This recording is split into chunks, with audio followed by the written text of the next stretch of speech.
সুপ্রিয় দর্শক আসসালামু আলাইকুম। আজকের পর্বে শেয়ার করব নতুন একটি নাস্তার রেসিপি।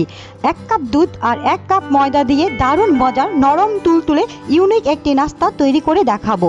আশা করব আমার আজকের নাস্তার রেসিপি সবার কাছে ভালো লাগবে।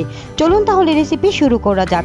প্রথমে একটি মিক্সিং বোলে নিয়ে নিব 1 কাপ দুধ, নিয়ে নিব 1 টেবিল চামচ ইস্ট, 1 টেবিল চামচ চিনি, হাফ চামচ লবণ। এখন একটি চামচের সাহায্যে মিশিয়ে নেব। মেশানো হয়ে গেলে ঢাকনা দিয়ে ঢেকে রেস্টে রেখে দেব 10 মিনিট।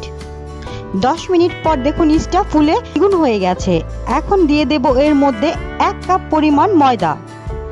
এখন হাত দিয়ে খুব ভালোভাবে মিশিয়ে নেব।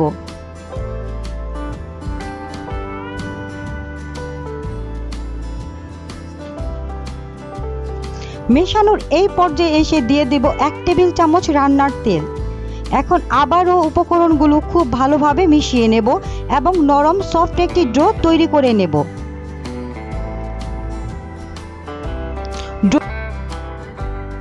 ডোটা তৈরি হয়ে গেলে এখন রেস্টে রেখে দেব আধা ঘন্টার জন্য।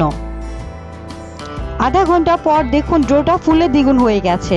এখন ডোটাকে উঠিয়ে হাত দিয়ে গোল করে একটি শেপ করে বোর্ডে নিয়ে নেব। এখন আমি একটি কাটার দিয়ে বোর্ডটা উপরে যে ডোটা আছে ডোটাকে আমি 6টি ভাগে ভাগ করে নেব। এখন একটি ভাগ উঠিয়ে হাত দিয়ে গোল করে এরকম একটি ছোট ডো তৈরি করে নেব। একইভাবে আমি সবগুলো তৈরি করে নিয়েছি।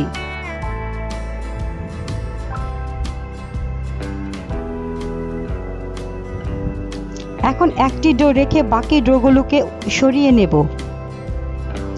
এখন এটাকে আমি রুটির মতো পাতলা করে একটু বেলে নেব।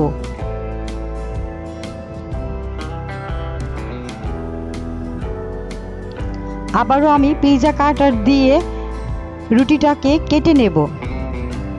আপনাদের দেখে বুঝে নিতে হবে আমি এটা কিভাবে কেটেছি। এভাবে কাটা হয়ে গেলে একটি করে পিস উঠিয়ে রেখে দেব। একটির উপরে একটি করে পিস উঠিয়ে রেখে দেব।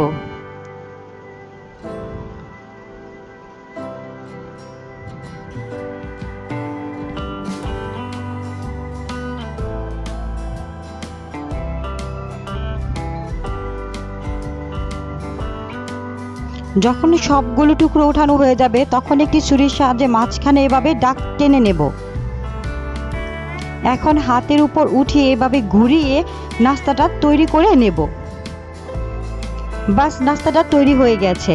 এভাবে একে একে আমি সবগুলো নাস্তা তৈরি করে নিয়েছি এবং দেখা সুন্দর যে উপরে কিছুটা সাদা তেল দিয়ে দিয়েছি।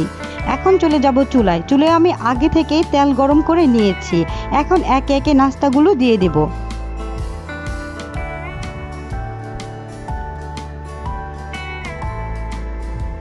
এখন নাস্তাগুলোকে উল্টে দেব। উল্টে পাল্টে নেড়ে চেড়ে আরো 2 থেকে 3 মিনিট ভেজে নেব। এই নাস্তাগুলো খুব সহজেই ভাজা হয়ে যায়। যখন নাস্তাগুলো এরকম ভাজতে ভাজতে বাদামি কালার চলে আসবে তখন বুঝে নিতে হবে নাস্তাগুলো হয়ে গেছে। এখন একে একে আমি নাস্তাগুলো উঠিয়ে নেব। একইভাবে আমি সবগুলো নাস্তা তৈরি করে নিয়েছি। আশা করব আমার আজকের এই সহজ নাস্তার রেসিপি খুবই ভালো লেগেছে আর সহজও লেগেছে। রেসিপি ভালো লেগে থাকলে চ্যানেলটি সাবস্ক্রাইব করে রাখবেন। আল্লাহ হাফেজ।